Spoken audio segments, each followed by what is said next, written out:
Hello students, स्वागत है आप सभी का हमारे चैनल बाइलिंगुअल मैथ्स क्लासेस में। हम लोग पढ़े थे मानव नेत्र तथा रंग बिरंगा संसार, जिसमें देखिए 2 लेक्चर पहले ही हो चुके हैं, है ना।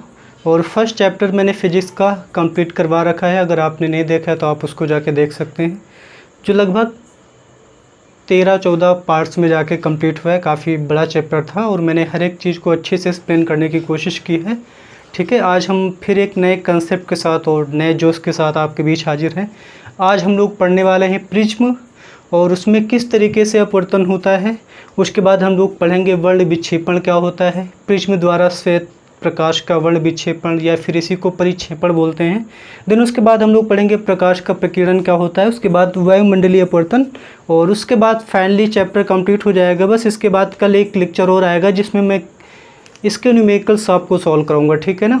तो चलिए फिर टाइम वेस्ट नहीं करते, सीधे आते हैं टॉपिक पर। आज का हमारा जो पहला टॉपिक है वो है प्रिज्म। समझते हैं आखिर ये प्रिज्म क्या होता है। ठीक है, तो देखिए प्रिज्म आपने देखा भी होगा, सभी लोग प्रिज्म के बारे में जानते हैं ना।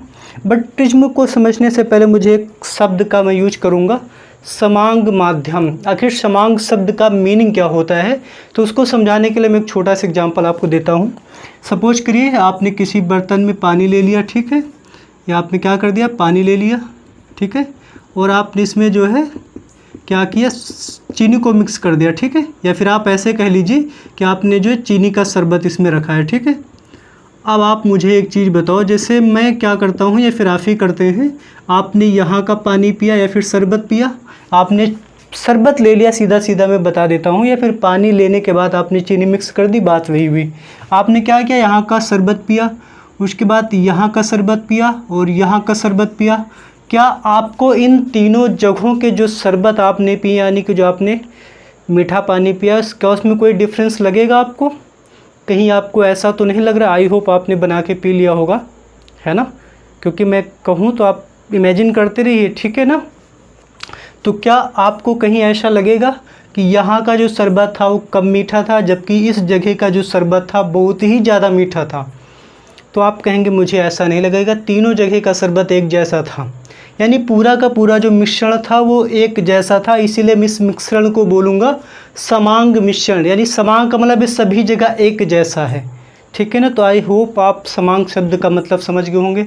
तो मैं प्रिज्म की बात कर रहा था। तो देखिए प्रिज्म एक पारदर्शी समांग माध्यम होता है जो 2 समतल पृष्ठों से क्या होता है, घिरा हुआ होता है। मैंने क्या कहा, प्रिज्म एक पारदर्शी समांग माध्यम जैसे कांच होता है जो 2 समतल पृष्ठों से क्या हुआ होता है, घिरा हुआ होता है, और वो 2 समतल पृष्ठ किसी न किसी कोण पर क्या होते हैं, झुके हुए होते हैं। जैसे आप ऐसे समझ लीजिए कि आपने क्या कर दिया कि आपने 2 समतल पृष्ठ लिए कुछ इस तरीके से, उन दोनों समतल पृष्ठों को कोण ए पर झुका के रख दिया, ठीक है, और इसके बीच में समान रूप से जो है पारदर्शी माध्यम भर दिया, जो कि कांच का हो सकता है। और ये जो बनके तैयार होगा, समान रूप से भरना है, मतलब सभी जगह एक जैसा दिखना चाहिए, सभी जगह एक जैसा पारदर्शी कांच आपको भर देना है। तो ये जो बनके जो तैयार होगा वो क्या होगा, प्रिज्म। इसीलिए मैंने आपको परिभाषा क्या बताई कि प्रिज्म एक ऐसा पारदर्शी समांग माध्यम जैसे कांच होता है जो 2 समतल पृष्ठों से एक कोण पर के किसी न किसी कोण पर क्या होता है, झुका हुआ होता है। ठीक है ना। अब देखिए, और इस कोण को जो है हम लोग बोलते हैं, इस कोण को बोलते हैं प्रिज्म का कोण। क्या बोलते हैं, इसको बोलते हैं प्रिज्म का कोण, या फिर हम लोग इसी को बोलते हैं अपवर्तक कोण। क्या बोलते हैं, अपवर्तक कोण। ठीक है ना। मैंने क्या कहा कि प्रिज्म एक ऐसा समांग पारदर्शी माध्यम होता है जो 2 समतल पृष्ठों से कुछ कोण पर क्या होता है, घिरा हुआ होता है, और जिस कोण पर दोनों समतल पृष्ठ घिरे हुए होते हैं उस कोण को प्रिज्म का कोण या अपवर्तक कोण कहते हैं। और ये जो 2 समतल पृष्ठों से घिरा हुआ होता है, इन समतल पृष्ठों को अपवर्तक पृष्ठ कहते हैं। क्या कहते हैं, अपवर्तक पृष्ठ कहते हैं। ठीक है। अब आपने जो प्रिज्म आपने देखा होगा तो वो कुछ इस तरीके से नहीं दिख रहा होगा, मैं आपको दिखाने की कोशिश करता हूँ। आपको भी पता है कि मैं आर्ट में पैदल ही हूँ, तो मैं बनाने की कोशिश करता हूँ। जैसे मान लेते हैं कुछ इस तरीके का आपने प्रिज्म देखा होगा, मैं बस कोशिश करता हूँ बनाने की। ठीक है ना। आपने जो प्रिज्म देखा होगा कुछ इस तरीके का प्रिज्म आपने देखा हो, तो थोड़ा इमेजिन करिए इसी तरीके का प्रिज्म आपने देखा होगा, है ना। आपने जो प्रिज्म देखा होगा वो कुछ इस तरीके से प्रिज्म होता है। बिल्कुल आपका प्रिज्म ऐसा ही होगा और ये वाला प्रिज्म भी ऐसे ही है, बट हम लोग समझने के लिए या फिर अपनी सुविधा के लिए हम लोग केवल ये वाला इसके सामने का पोर्शन ही बनाएंगे, ठीक है। इसके सामने का ही पोर्शन में बना के आपको दिखाऊंगा। तो आई होप आप समझ चुके होंगे आखिर प्रिज्म क्या होता है। मैं इसकी डेफिनेशन दोबारा कोशिश करता हूँ आपको एक्सप्लेन करने की। मुझे उम्मीद है कि आप समझ चुके होंगे कि प्रिज्म एक ऐसा समांग पारदर्शी माध्यम होता है जो जैसे कांच हो सकता है माध्यम, ठीक, इसके बीच में कांच भरा होता है पारदर्शी समांग रूप से। तो यानी कि प्रिज्म एक ऐसा समांग पारदर्शी माध्यम होता है जैसे कांच, जो दो समतल पृष्ठों से कुछ कोण पर क्या होता है, घिरा हुआ होता है ना। तो आप समझ चुके होंगे प्रिज्म होता क्या है। अब जो हमारा नेक्स्ट टॉपिक है वो है प्रिज्म के द्वारा प्रकाश का अपवर्तन। प्रिज्म के द्वारा प्रकाश का अपवर्तन, प्रिज्म के द्वारा प्रकाश का अपवर्तन, प्रकाश का अपवर्तन। अपवर्तन का मतलब आप समझते होंगे कि जब भी प्रकाश किरण एक माध्यम से दूसरे माध्यम में जाती है तो वह अपने मार्ग से विचलित हो जाती है, इसी को तो अपवर्तन बोलते हैं। यानी जब भी प्रकाश बाहर कहीं हवा से आएगी, हवा माध्यम होगा और इस प्रिज्म में जाएगी तो क्या होगा, उसका माध्यम बदलेगा। और वो माध्यम किस तरीके से बदलेगा, वो या फिर उसका रास्ता बदल जाएगा, अपने माध्यम से विचलित हो जाएगी।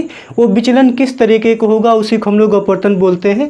तो चलिए फिर देखते हैं कि आखिर इस प्रिज्म में किस तरीके से अपवर्तन होगा। बट उससे पहले मैं इस पोर्शन को रफ कर देता हूँ, ठीक है ना। समझने की कोशिश करते हैं कि आखिर प्रिज्म में किस तरीके से प्रकाश का अपवर्तन होता है। बट उससे पहले मैं एक चीज़ और आपको समझाना चाहूँगा। जैसे मान लेते हैं हमारे पास तल है, तो इस तल पर अभिलंब किस तरीके का होगा। तो भैया जो इस पर जो अभिलंब होगा ना, समतल पर क्या होता है, लंब होता है। यानी समतल पर जो लंबवत जो रेखा होती है वो क्या होगी, अभिलंब होगी। जैसे मान लो ये प्लेन है तो इस पर जो लंब होगा वही क्या होगा, अभिलंब होगा। यानी किसी भी समतल पर जो अभिलंब होता है उस पर क्या होता है, लंब ही होता है, ठीक है ना। तो चलिए फिर देखते हैं। मान लेते हैं हमारे पास एक प्रिज्म है, ये रहा, ठीक है। और प्रिज्म का अपवर्तक कोण ए है और इसका जो अपवर्तनांक है वो क्या है, एन है। एन क्या है, प्रिज्म का अपवर्तनांक है, ठीक है। और आपको लिखना कुछ भी नहीं है, सब कुछ आपको पता होगा पहले से। वीडियो के एंड में आपको नोट्स मिल जाएगी, बस आपको समझते रहना है मेरी बातों को, ठीक है। सपोज करते हैं यहाँ से कोई किरण आती है, ठीक है।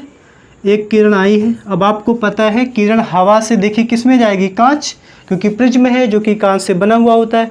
अब अगर इस माध्यम से इस माध्यम में जाएगी ये किरण, कोई किस तरीके से, इस तरीके से इसको जाना चाहिए था। मतलब इसका जो एक्चुअल पाथ है ये इस तरीके से है, लेकिन इस तरीके से जाएगी नहीं, क्योंकि हमारे चाहने से कुछ नहीं होता है। हम तो चाह रहे थे कि किरण ऐसे जा रही, ऐसे चली जाएगी, लेकिन हम लोगों के चाहने से कुछ नहीं होता है। क्योंकि किरण जब एक माध्यम से दूसरे माध्यम में प्रवेश करती है तो वह विचलित हो जाती है। और मैंने बताया था कि वो विचलन किस तरीके से होता है, ठीक है। अगर मैं इस बिंदु पर अभिलंब खींचने की कोशिश करूं, ठीक है ना, तो देखिए जब किरण विरल माध्यम से सघन माध्यम में जाती है तो आपको मैंने बताया था कि वो अभिलंब की ओर झुक जाती है। भैया ये देखिए इस पर जो अभिलंब मैंने खींचा है, अभिलंब ये ना सीधा ना जाके क्या अभिलंब की ओर झुक जाएगी, तो ये इस तरीके से देखिए झुक गई, ठीक है ना। अब देखिए इस किरण को सीधा जाना चाहिए था, लेकिन माध्यम चेंज हुआ तो सीधा जाने के बजाय अभी ये अभिलंब था, अभिलंब की ओर ऐसे झुक गई, ठीक है। अब फिर से यहाँ देखिए सघन माध्यम से विरल माध्यम में जाएगी तो यहाँ से भी तो अपवर्तन होगा, यानी यहाँ से भी इस किरण का माध्यम चेंज होगा। अगर मैं इस पर अभिलंब खींचूँ, ठीक है ना, तो इस तरीके से यहाँ पर अभिलंब खींचा जाएगा। और ये क्या है, देखिए इस बार जो है सघन माध्यम से विरल माध्यम में जा रही है तो क्या होगा, ये अभिलंब से दूर हट हो जाएगी, ठीक है। तो ये इस तरीके से जानी चाहिए, लेकिन अभिलंब इधर है तो अभिलंब से दूर इधर को हट जाएगी, यानी कि अभिलंब से दूर क्या है, हट जाती है। तो इस तरीके से जो है एक प्रिज्म में क्या होता है, प्रकाश की किरण का अपवर्तन होता है। मैं रिपीट करता हूँ, एक कोई प्रकाश किरण आई, ये विरल माध्यम से सघन माध्यम में जा रही तो अभिलंब की ओर झुक जाएगी, सीधा नहीं जाएगी। तो मैंने यहाँ पर अभिलंब खींचा, क्योंकि आपको पता है कि किसी भी तल पर जो अभिलंब होता है वही अभिलंब होता है। तो ये जो किरण सीधा जाने के बजाय अभिलंब की ओर झुक गई और यहाँ से देखिए विरल से सघन से विरल माध्यम में जा रही थी तो क्या हो गया, अभिलंब से दूर हट जाती है। तो सीधे जाने के बजाय देखिए अभिलंब से दूर हट गई। और यहाँ पर आपको एक चीज़ और याद रखना, देखिए अपवर्तन तो इसी तरीके से होता है प्रिज्म में प्रकाश की किरण का। अगर आप इस किरण को जो देखिए जो किरण, जो ये किरण आई है इस प्रिज्म पर, जो किरण गिरती है, आपको भी पता है, कई बार आप सुन चुके हैं इस नाम को। इसको बोलते हैं आपतित किरण। क्या बोलते हैं? आपतित किरण। और ये जो किरण यहाँ पर जो फाइनली निकलती है, इसको बोलते हैं निर्गत किरण। क्या बोलते हैं? निर्गत किरण, इमर्जेंट रे। इस आपतित किरण को मैंने बढ़ाया और इस निर्गत किरण को पीछे बढ़ाएंगे तो दोनों किरणें बिंदु डी पर मान लेते हैं प्रतिच्छेद करती हैं, और यहाँ पर एक कोण बनता है डेल्टा। इसी कोण डेल्टा को क्या कहते हैं? विचलन कोण कहते हैं। क्या कहते हैं? विचलन कोण कहते हैं। समझ में आ रही ना बात? यानी आपतित किरण और निर्गत किरण को अगर हम बढ़ाएं तो दोनों किरणें बिंदु डी पर किसी न किसी कोण पर कट करती हैं, और ये जो कोण होता है ये होता है प्रिज्म का विचलन कोण। तो मुझे उम्मीद है कि आप प्रिज्म में किस तरीके से अपवर्तन होता है आप समझ चुके होंगे। ठीक है, अब देखिए इसमें एक चीज़ और समझनी है आपको। आप ये पहले से भी जानते हैं कि अभिलंब और आपतित किरण के बीच के कोण को क्या बोलते हैं? एंगल आई। क्या बोलते हैं? एंगल आई, जिसको कहते हैं आपतन कोण। ये आपको पहले से ही पता है कि अभिलंब और आपतित किरण के बीच में जो कोण बनता है उसको आपतन कोण बोलते हैं।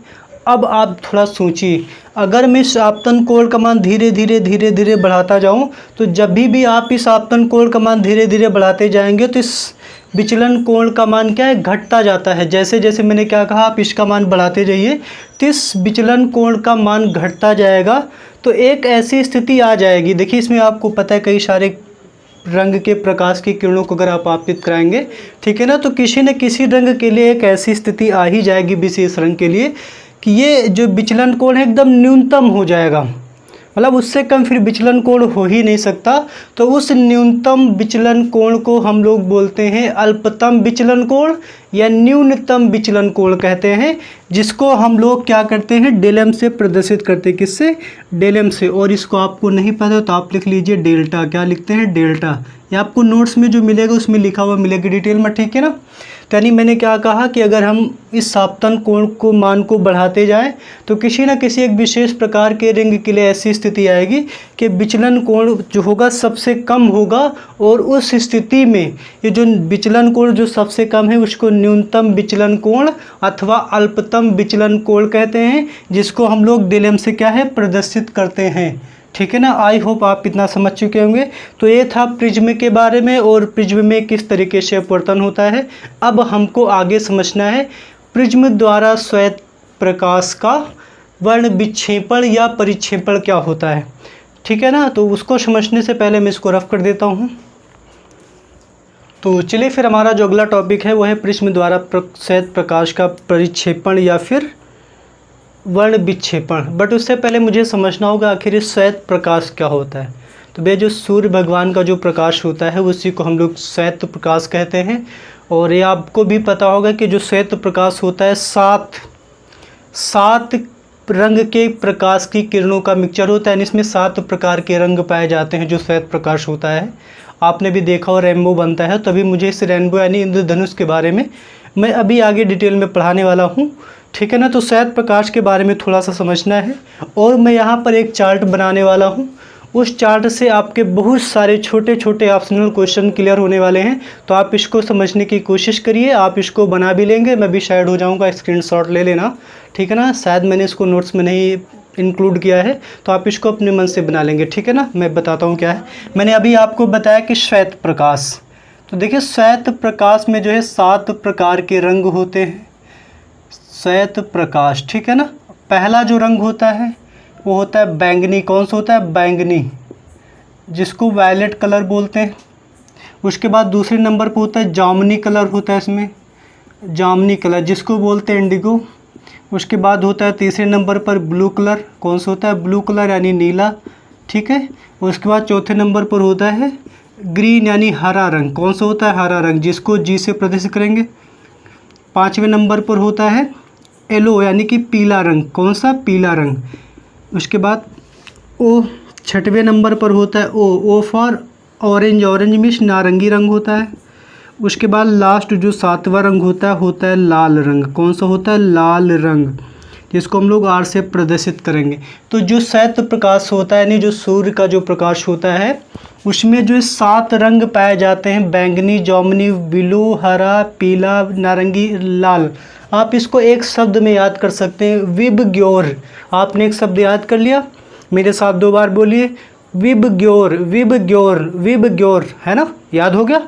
तो जो श्वेत प्रकाश होता है इन 7 रंगों का मिक्सचर होता है। आज हम लोग इनकी तरंग दैर्ध्य के बारे में थोड़ा सा समझ लेते हैं, क्योंकि यहाँ से क्वेश्चन आपके एग्जाम में पूछ लेता है कि किस रंग के प्रकाश की तरंग दैर्ध्य जो है सबसे अधिक होती है।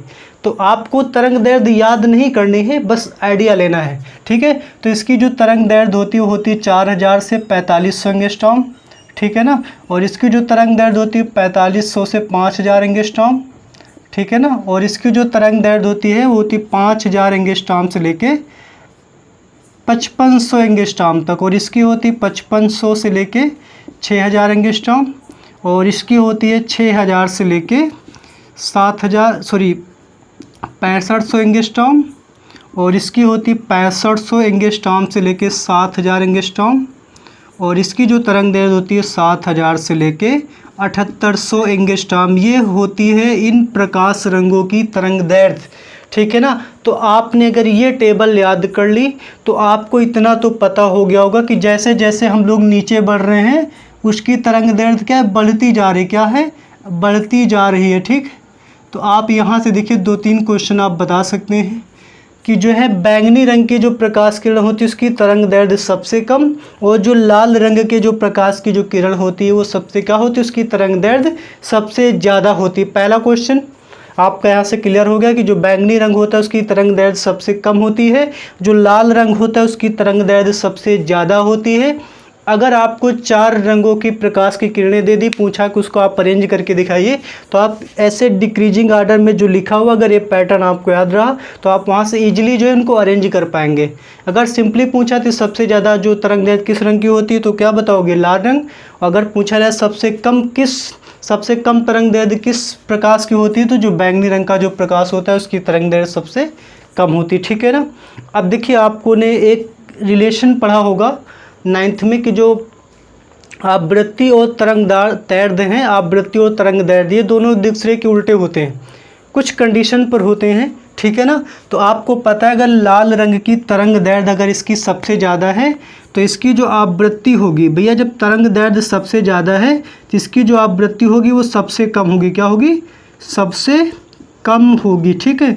और बैंगनी रंग की जो तरंग दैर्ध्य सबसे कम होती है यानी इसकी जो आवृत्ति है वो सबसे ज़्यादा होगी, ठीक है ना। ये सारे टर्म्स आपको याद रखने हैं। सबसे ज़्यादा आपसे भी पूछा जा सकता है कि सबसे ज़्यादा तरंग दैर्ध्य किस रंग के प्रकाश की होती है, तो भैया बैंगनी रंग के प्रकाश की जो आवृत्ति है वो सबसे ज़्यादा होती है। अगर तरंग दैर्ध्य पूछा जाए तो लाल रंग की तरंग दैर्ध्य सबसे ज़्यादा, जबकि लाल रंग की आवृत्ति सबसे कम होती है। तो आप इसमें देख सकते हैं कि इस टेबल से आपके कितने सारे क्वेश्चन जो है बिना किसी डाउट के आपके क्लियर हो गए होंगे, ठीक है ना। तो आप इसको लिख लीजिए या फिर स्क्रीनशॉट ले लीजिए कि बाद में आप नोट डाउन कर लेना, ठीक है ना। तो स्क्रीनशॉट ले लीजिए, ले लिया होगा आप लोगों ने। बढ़ते आगे, और इसके आगे जो हमारा जो अगला टॉपिक है वो है प्रिज्म के द्वारा प्रकाश का वर्ण विक्षेपण या परिक्षेपण क्या होता है। तो चलिए फिर समझते हैं, बट उससे पहले मैं इसको रफ कर देता हूँ। तो चलिए फिर बढ़ते आगे और देखते हैं कि प्रकाश का वर्ण विक्षेपण क्या होता है। बट अरे एक चीज़ तो रह गई बताना जो मैं भूल गया, तो मैं पहले उसको बता देता हूँ कि आखिर जो है प्रिज्म के अपवर्तनांक निकालने का क्या तरीका है। तो मैंने अभी भी आपको बताया कि अल्पतम विचलन कोण क्या है। तो आप मान लीजिए कि माना कि प्रिज्म का कोण कैपिटल ए तथा अपवर्तनांक n है, तब प्रिज्म का अपवर्तनांक n बराबर होता है साइन a प्लस डेलेम। डेलेम आपको याद होगा ये क्या है, न्यूनतम विचलन कोण है, अपॉन साइन a/2। ये होता है प्रिज्म के अपवर्तनांक का सूत्र। प्रिज्म के अपवर्तनांक का सूत्र क्या होता है, n बराबर साइन a प्लस डेलेम/2 अपॉन साइन a/2। ये होता है प्रिज्म के अपवर्तनांक का सूत्र। n क्या है, प्रिज्म का अपवर्तनांक है, a क्या है, प्रिज्म का कोण है, और डेलेम क्या है, न्यूनतम विचलन कोण है या फिर अल्पतम विचलन कोण है, ठीक है ना। तो ये फॉर्मूला में रह गया था बताने को। तो चलिए फिर बढ़ते आगे और अब हम लोग समझेंगे कि वर्ण विक्षेपण क्या होता है। वर्ण विक्षेपण, ठीक है, वर्ण विक्षेपण या फिर मैं इसी को कहूँ परिक्षेपण, दोनों एक ही बातें हैं। तो आखिर ये वर्ण विक्षेपण, प्रिज्म द्वारा प्रकाश का वर्ण विक्षेपण या परिक्षेपण क्या होता है।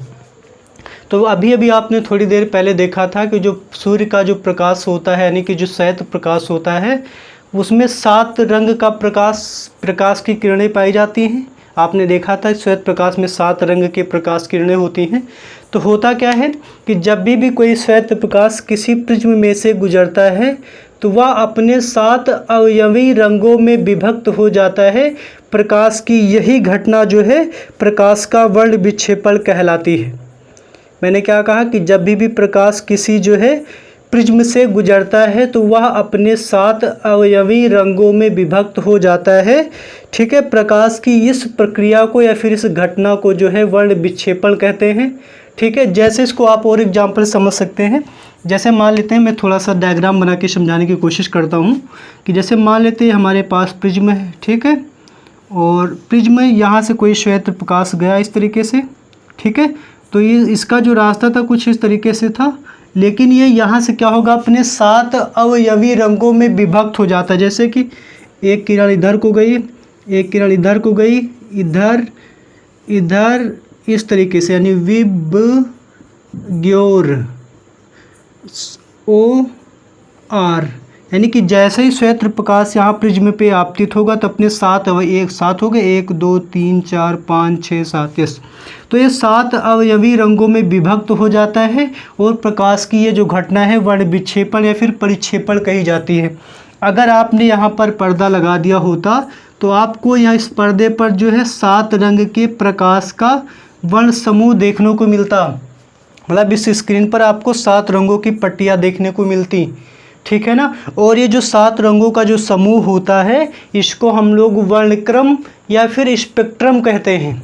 ठीक है ना, तो वर्ण विक्षेपण क्या होता है समझ चुके होंगे। मैं एक बार फिर से समझाता हूँ कि जब भी कोई श्वेत प्रकाश, ये मेरा श्वेत प्रकाश है, ठीक है, जब भी कोई श्वेत प्रकाश प्रिज्म में से गुजरता है तो यह अपने 7 अवयवी रंगों में विभक्त हो जाता है और यही प्रक्रिया को है जो है वर्ण विक्षेपण या फिर परिक्षेपण कहा जाता है। और अगर हम लोग आगे पर्दे को लगा दें तो यहाँ पर मुझे 7 रंगों का समूह मिलता है जिसे स्पेक्ट्रम कहा जाता है। क्या कहा जाता है? स्पेक्ट्रम कहा जाता है। तो आई होप आप समझ चुके होंगे कि आखिर वर्ण विक्षेपण या परिक्षेपण क्या होता है। और ये यहाँ से क्वेश्चन आपके एग्जाम में आता ही आता है कि वर्ण विक्षेपण किसे कहते हैं या फिर वर्ण विक्षेपण से आप क्या समझते हैं। ये बहुत ही ज़्यादा इम्पोर्टेंट टॉपिक है क्योंकि इससे जुड़ी अभी मैं आपको कुछ घटनाएं बताऊंगा जो डेली लाइफ में आप कहीं ना कहीं देखते हैं, तो उससे और इंटरेस्ट आपका आ जाएगा इस टॉपिक पे। ठीक है ना, तो आप ये समझ लेंगे। ठीक है ना, श्वेत प्रकाश क्या होता है? जब भी किसी प्रिज्म में से गुजरता है तो मुझे 7 रंगों का एक समूह प्राप्त होता है जिसे स्पेक्ट्रम या फिर वर्णक्रम कहते हैं। ठीक है ना, तो मुझे लग रहा है कि आप ये वर्ण विक्षेपण या परिक्षेपण अच्छे से समझ चुके होंगे। इसमें आपको थोड़ा सा इंटरेस्ट और आएगा अगर आप इससे संबंधित कुछ घटनाएं आप डेली लाइफ में जो आप देखते हैं वो समझ पाएँ। तो आपने देखा होगा कि जब भी बारिश होती है तो इंद्रधनुष बनता है। ज़रूरी नहीं कि बारिश हो तो इंद्रधनुष बने, बट बनता है। आपने देखा भी होगा इंद्रधनुष। तो आपके एग्जाम में इंद्रधनुष के बारे में भी पूछा जाता है। तो आखिर क्या कारण है इंद्रधनुष के बनने का? तो अब हम लोग पढ़ेंगे इंद्रधनुष के बारे में। जो मेरा अगला जो टॉपिक है क्या है? इंद्रधनुष। आखिर किन कारणों की वजह से इंद्रधनुष बनता है और कैसे बनता है, ठीक, इसको समझने की कोशिश करिए। तो आपने देखिए 2 चीज़ें ऑब्जर्व करती हैं। पहली बात कि जो इंद्रधनुष बनता है हमेशा बारिश के बाद बनता है। दूसरी एक चीज़ आपने और ऑब्जर्व की होगी कि जो ये इंद्रधनुष होता है ना, ये इंद्रधनुष ये हमेशा सूर्य की विपरीत दिशा में बनता है। ये चीज़ें आपने ऑब्जर्व की होगी कि जो है इंद्रधनुष पहली बात तो हमेशा बारिश या वर्षा के बाद बनता है और जब भी बनता है सूर्य की विपरीत दिशा में बनता है। तो होता क्या है, देखिए जब बारिश होती है तो आपको पता है वायुमंडल में वाटर बबल्स छोटे छोटे होते हैं, यानी कि बूंदें होती हैं। पानी की बूंदें छोटी न छोटी कहीं ना कहीं वातावरण में रहती हैं वायुमंडल में। तो जब भी प्रकाश की किरणें उन छोटी छोटी बूंदों की जो कि वायुमंडल में उपस्थित है उन बूंदों पर आपतित होता है। तो होता क्या है, जो छोटी छोटी बूंदें हैं ना वो एक प्रिज्म की भांति व्यवहार करने लगती हैं। वो जैसे ही उसमें सूर्य का प्रकाश उन बूंदों पर या वाटर बबल्स पर आपतित होता है तो वो जो किरणें होती हैं वो अपने 7 रंगों में क्या हो जाती, विभक्त हो जाती हैं। और वहाँ पर मुझे 7 रंगों का स्पेक्ट्रम देखने को मिलता है और जिससे क्या बहुत सारी बूंदें होती हैं, तो मैं तो एक बूंद की बात मैं कर नहीं रहा हूँ, तो तब जाके कहीं इंद्रधनुष का निर्माण होता है और जो कि हम लोग देखते हैं, ठीक है ना। तो फाइनली उसका जो रीज़न है इंद्रधनुष के बनने का जो कारण है क्या है, वर्ण विक्षेपण या फिर परिक्षेपण है। आप लोग समझ पाएंगे, मैं दोबारा कोशिश करता हूँ एक्सप्लेन करने की। तो देखिए इंद्रधनुष हमेशा वर्षा के पश्चात बनता है और उसके बनने का जो कारण है वो वर्ण विक्षेपण है। आप अपने हिसाब से लैंग्वेज लिख सकते हैं कि जो है वर्षा के पश्चात आकाश में जो है इंद्रधनुष के बनने का कारण वर्ण परिक्षेपण या फिर वर्ण विक्षेपण है, ठीक है ना। रीज़न क्या है कि जब भी बारिश होती है तो हमारे वायुमंडल में जो है बारिश की छोटी छोटी बूंदें या फिर वाटर बबल्स जो है मौजूद रह जाते हैं। जैसे ही सूर्य उन बूंदों पर आपतित होता है, सूर्य की किरणें जो है उन बूंदों पर आपतित होती हैं, तो वो जो प्रिज्म होते हैं वो जो वाटर बबल्स होते हैं एक प्रिज्म की बात व्यवहार करने लगते हैं और वो क्या करते हैं, किरणों का अपवर्तन कराते हैं, जिससे कि 7 रंग में वो विभक्त हो जाता है और फाइनली इंद्रधनुष बन जाता है, ठीक है ना। तो आप समझ चुके होंगे कि इंद्रधनुष कैसे बनता है, उसका कारण क्या है। तो चलिए फिर बढ़ते आगे, और अब हमारा जो अगला टॉपिक है वो है प्रकाश का प्रकीर्णन क्या होता है। तो फिर चलिए बढ़ते हैं, बट उससे पहले मैं इसको रफ कर देता हूँ, इसके बारे में आपको लिखना भी है, जो आपको नोट्स में मिलेगा आप लिख लीजिएगा, ठीक है ना। तो बढ़ते फिर आगे, तो चलिए फिर समझने की कोशिश करते हैं कि आखिर प्रकाश का प्रकीर्णन क्या होता है। तो देखिए जब भी प्रकाश किसी ऐसे माध्यम से गुजरता है जहाँ पर बहुत ही सूक्ष्म कण जैसे धूल के कण, वायु के कण विद्यमान हो, तो जो प्रकाश होता है उनसे टकराता है और प्रकाश का जो कुछ भाग होता है वो वहाँ पर सभी चारों दिशाओं में फैल जाता है। प्रकाश की इसी घटना को जो है प्रकाश का प्रकीर्णन कहते हैं। मैंने क्या कहा कि जब भी प्रकाश किसी ऐसे माध्यम से गुजरता है जहाँ पर अति सूक्ष्म विद्यमान कण जैसे धूल के कण, वायु के कण जो है मौजूद होते हैं या विद्यमान होते हैं, तो वो प्रकाश का कुछ भाग उनमें टकराने की वजह से वहाँ चारों दिशाओं में फैल जाता है। प्रकाश की इसी घटना को प्रकाश का प्रकीर्णन कहते हैं। तो आई होप समझ चुके होंगे प्रकाश का प्रकीर्णन क्या होता है। तो आइए इनसे संबंधित कुछ आधारित घटनाएं देखें जो हम लोग प्रकृति में हम अपने चारों ओर देखते हैं, जिससे कि ये चीज़ आपको और क्लियर होने वाली है। तो बट उससे पहले मैं आपको एक चीज़ और बता दूं, प्रयोगों द्वारा ऐसा पाया गया है कि जो बैंगनी और जो लाल रंग होते हैं ना, बैंगनी और नीले रंग, बैंगनी और जो नीले रंग का जो प्रकाश होता है, प्रयोगों के आधार पर ये पाया गया है कि इन दोनों का प्रकीर्णन सबसे ज़्यादा होता है, ठीक है ना। बैंगनी और नीले रंग के जो प्रकाश होते हैं इनका प्रकीर्णन सबसे ज़्यादा होता है, जबकि जो लाल रंग होता है उसका प्रकीर्णन बहुत ही कम होता है, ठीक है ना। इस बात को याद रखिए। तो आइए कुछ इस पर आधारित घटनाएं हैं जिनको समझेंगे तो उससे हमारी चीज़ें और क्लियर होने वाली, ठीक है ना। तो पहला है कि आकाश का रंग नीला क्यों दिखाई देता है। आकाश का रंग नीला दिखाई देता है, आकाश का रंग नीला दिखाई देता है। आखिर क्या कारण है कि आकाश का रंग नीला दिखाई देता है, तो आप इस चीज़ को समझिए ज़रा। तो देखिए होता क्या है, जब भी प्रकाश अंतरिक्ष से होते हुए हमारे वायुमंडल में प्रवेश करता है, तो आपको भी पता है कि वायुमंडल में बहुत सारी धुएं या फिर धूल के कण या फिर कहें वायु के कण विद्यमान होते हैं। तो जैसे ही प्रकाश उस वायुमंडल में आता है तो वहाँ पर जो धूल कण होते हैं, बहुत सारे कण होते हैं, गैसेस होती हैं, उनसे टकराने के बाद होता है क्या, जो प्रकाश होता है वो सभी चारों दिशाओं में फैल जाता है। और चूँकि आपको भी पता है कि बैंगनी और नीला रंग जो होता है इसका प्रकीर्णन बहुत ज़्यादा होता है, ये सबसे ज़्यादा जो है चारों ओर बिखर जाता है। इसी की वजह से जो है आकाश का रंग क्या होता है, नीला दिखाई देता है। तो यानी कि आकाश के रंग के नीले होने का कारण क्या है, प्रकाश का प्रकीर्णन, ठीक है ना। क्या होता है कि जब भी प्रकाश हमारे वायुमंडल में से पृथ्वी पर आता है तो ये वायुमंडल में विद्यमान अति सूक्ष्म कण जैसे धूल के कण, वायु के कण से टकराने की वजह से सभी दिशाओं में बिखर जाता है या फिर फैल जाता है। तो इसकी वजह से जो है आकाश का रंग मुझे नीला दिखाई देता है हम लोगों को। जबकि आप भी जानते हैं कि जो चंद्रमा है उसका कोई वायुमंडल नहीं है, तो इसीलिए यही रीज़न है कि जब चंद्रमा से पृथ्वी को देखा जाता है फिर चंद्रमा से आकाश को देखा जाता है तो वो काला रंग का दिखाई देता है। क्यों दिखाई देता है, क्योंकि वहाँ पर वायुमंडल है नहीं। और जब भी हम लोग चंद्रमा के धरती पर जाएंगे तो वहाँ पे वायुमंडल तो है नहीं, तो वहाँ जब प्रकाश आएगा तो बीच में उसका प्रकीर्णन होगा नहीं, तो इसीलिए जो है चांद की सतह से देखने पर जो है आकाश का रंग क्या है काला दिखाई देता है, जबकि पृथ्वी के वायुमंडल की होने की वजह से जो है वहाँ पर प्रकीर्णन हो जाता है, वहाँ पर विद्वान अति सूक्ष्म कण, वायु के कण, धुएं के कण, गैसेस के कण प्रकीर्णन हो जाता है और हमें फाइनली आकाश का रंग क्या है, नीला दिखाई देता है। ठीक है ना, तो ये पहला एग्जाम्पल हुआ जिसके कारण मुझे क्या है, आकाश का रंग नीला दिखाई देता है। और एक दूसरी घटना वो है सूर्यास्त या सूर्योदय। सूर्यास्त या सूर्योदय के समय सूर्य लाल दिखाई देता है, ये भी आप जानते हैं, सूर्य लाल दिखाई देता है। अब इसका क्या रीज़न है कि सूर्यास्त या फिर सूर्योदय के समय जो है आकाश का रंग क्या है, नीला दिखाई देता है। तो इसका कारण भी जो है प्रकाश का प्रकीर्णन ही है।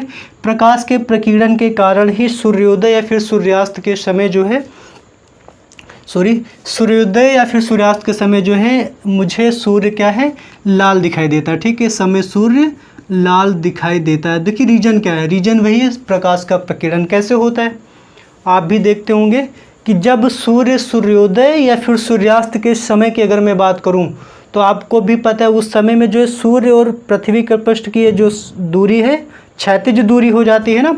ऐसे क्या होता है, लगभग ऐसे दूरी होती है जब दोपहर के समय की बात करूं, बट सुबह के समय यानी सूर्यास्त के समय या फिर सूर्योदय के समय जो क्षैतिज दूरी होती है ना हमारे वायुमंडल और सूर्योदय के बीच में काफ़ी ज़्यादा दूरी हो जाती है। अपेक्षाकृत जब वो ऊपर होता है, हमारे सिर पर होता है, उसकी अपेक्षाकृत जो है दूरी सूर्योदय और सूर्यास्त के समय ज़्यादा हो जाती है।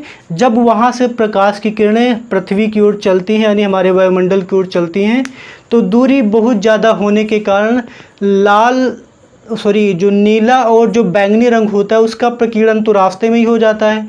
और फाइनली जब हम प्रकाश यहाँ तक आता है तो क्या होता है आपको पता है, लाल रंग का प्रकीर्णन बहुत कम होता है, तो इसकी वजह से जो है हमको वो लाल रंग दिखाई देता है।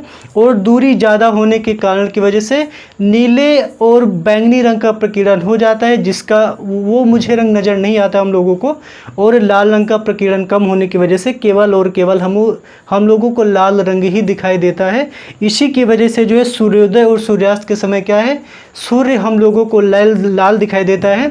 जबकि दोपहर के समय की अगर मैं बात करूं तो दोपहर के समय सूर्य क्या होता है, हमारे सिर का ऊपर होता है। और अपेक्षाकृत जब वो ऐसे दूरी था, सूर्योदय के समय जो दूरी थी हमारे वायुमंडल और सूर्य के बीच में, अपेक्षाकृत ये दूरी कम होती है। तो जब ये दूरी जो है कम होती है, अगर ये सीधा का सीधा हमारे वायुमंडल पर आता है तो प्रकीर्णन उतनी अच्छे तरीके से नहीं हो पाता है। इसी की वजह से जो है मुझे दोपहर के समय जो है सूर्य श्वेत दिखाई देता है। अब श्वेत दिखाई देता क्योंकि इस समय हमको लगभग हर एक रंग का प्रकाश हमको दिखाई देता है। ठीक है, जबकि सूर्योदय और सूर्यास्त के समय केवल और केवल लाल रंग का प्रकाश दिखाई देता है, क्योंकि जो दूरी ज़्यादा होने के कारण नीला और बैंगनी रंग का प्रकीर्णन हो जाता है, उसका हम लोग नहीं देख पाते हैं, जबकि लाल रंग का प्रकीर्णन कम होने की वजह से वो हमें स्पष्ट दिखाई देता है। ठीक है, ये थी दूसरी घटना जो कि प्रकाश के प्रकीर्णन पर आधारित है।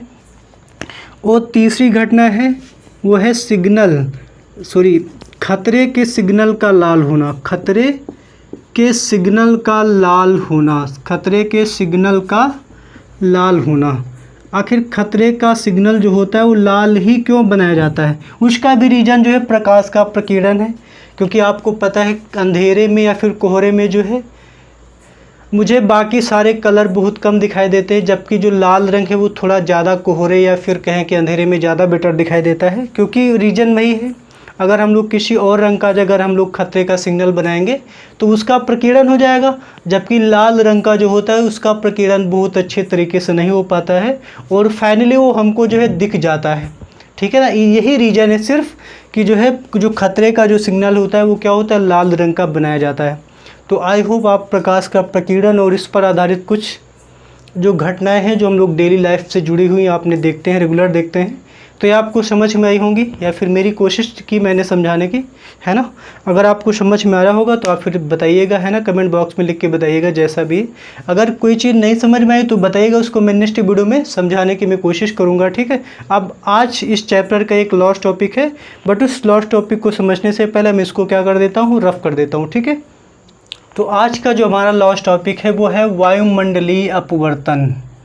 वायुमंडलीय अपवर्तन आखिर ये क्या होता है, आखिर इसकी वजह से हमको क्या परिवर्तन देखने को मिलता है, ठीक है ना।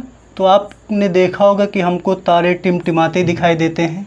आखिर क्या रीज़न है कि तारे टिमटिमाते दिखते हैं या फिर तारे क्यों टिमटिमाते हैं, उसका रीज़न है वायुमंडलीय अपवर्तन।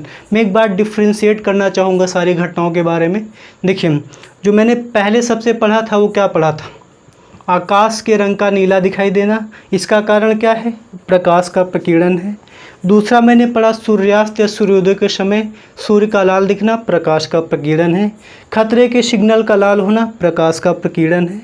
और एक मैंने पढ़ा था इंद्रधनुष, इंद्रधनुष के बनने का कारण क्या है, वर्ण विक्षेपण या फिर परिक्षेपण, ठीक है। और एक अगला जो टॉपिक है मेरा जो है वो है तारों का टिमटिमाना, इसका कारण क्या है, तारे क्यों टिमटिमाते हुए दिखाई देते हैं, उसका कारण है वायुमंडलीय अपवर्तन। अब देखिए होता क्या है कि आपको पता है, देखिए जब भी हम जो है तारों को देखते हैं रात में तो तारे हमें टिमटिमाते हुए दिखाई देते हैं। उसका रीज़न सिर्फ इतना है कि जो तारों का जो प्रकाश है वो अंतरिक्ष से होते हुए हमारे वायुमंडल से होते हुए पृथ्वी तक पहुंचता है। और आपको भी पता है, जैसे मान लेते हैं, थोड़ा ऐसे समझिए कि जैसे मान लेते हैं कहीं हमारे पृथ्वी पर आग जल रही है, तो आग जलने की वजह से यहाँ पर आग जले तो इसके ऊपर की जो वायु होती है गर्म होती है, जिसकी आसपास की जो वायु होती है फिर उसके ऊपर की जो वायु होती है वो अपेक्षाकृत क्या होती है, ठंडी होती है। तो यानी कि ये जो गर्म वायु है वो ठंडी वायु है, इन दोनों में डिफरेंस हो गया भाई। कहीं का अपवर्तन कुछ होगा, किसी माध्यम का अपवर्तन कुछ होगा, कहीं पर धूल कण होंगे, है ना। यानी हमारे मंडल की जो भौतिक अवस्थाएं हैं आप समझ पा रहे हैं ना, कहीं ठंडी, कहीं गर्म, कहीं ठंडी हवाएं, कहीं गर्मी हवाएं, है ना, कहीं धूल कण, ऐसा वैसा सब, यानी हर एक जगह डिफरेंट माध्यम पाए जा रहे हैं, डिफरेंट उनका अपवर्तनांक होगा ना। यानी फाइनली कहने का मतलब है कि जो हमारी पृथ्वी का जो वायुमंडल है उसकी भौतिक अवस्थाएं स्थायी नहीं है, मतलब उसमें लगातार क्रमिक परिवर्तन होते रहते हैं, यानी उसमें क्रमिक अपवर्तन भी होता रहता है। तो जब ही जैसे तारों का प्रकाश हमारी पृथ्वी तक आता है तो वायुमंडल में अपवर्तन के कारण जो है उसकी क्या है, उसकी वास्तविक स्थिति और आभासी स्थिति में हमको डिफरेंस नज़र आता है।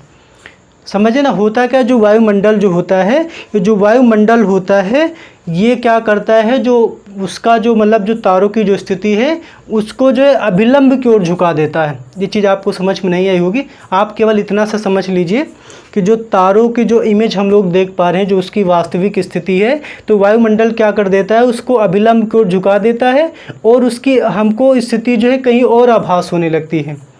मतलब वास्तविक कहीं और होता है, आभास हमको कहीं और होता है। ये सब जो वास्तविक और आभास होने के जो अंतर आ रहे हैं उनका रीज़न सिर्फ और सिर्फ इतना है, वायुमंडलीय परिवर्तन। और वायुमंडलीय परिवर्तन क्यों हो रहा है, क्योंकि हमारे पृथ्वी का जो वायुमंडल है वो स्थायी नहीं है, लगातार उसमें क्रमिक अपवर्तन होते रहते हैं, जिसकी वजह से मुझे क्या है, तारे टिमटिमाते नजर आते, कभी चमकीला दिखता है, कभी धुंधला दिखता है ना। तो यही कारण है जो चमकीला धुंधला और मुझे लग रहा है कि तारे टिमटिमा रहे हैं, ठीक है ना। वो केवल हमारी पृथ्वी पर वायुमंडल के होने की वजह से ही जो है तारे हमको टिमटिमाते दिखाई देते हैं। तो ये था मेरा लास्ट टॉपिक, आई होप आपको समझ में आ रहा होगा। ये सारा का सारा जस्ट अभी आपको वीडियो के एंड होने तक आपको नोट्स में मिल जाएगा, तो मुझे लग रहा है आप समझ पाए होंगे, है ना। मैंने कोशिश की है समझाने की, जैसा भी आप कमेंट बॉक्स में लिख के बताइएगा। अगर आपको वीडियो पसंद आया हो तो आप अपने फ्रेंड्स रिलेटिव जो भी पढ़ने वाले हैं आप उनको शेयर कर दीजिएगा। और वीडियो देखने के लिए बहुत बहुत धन्यवाद।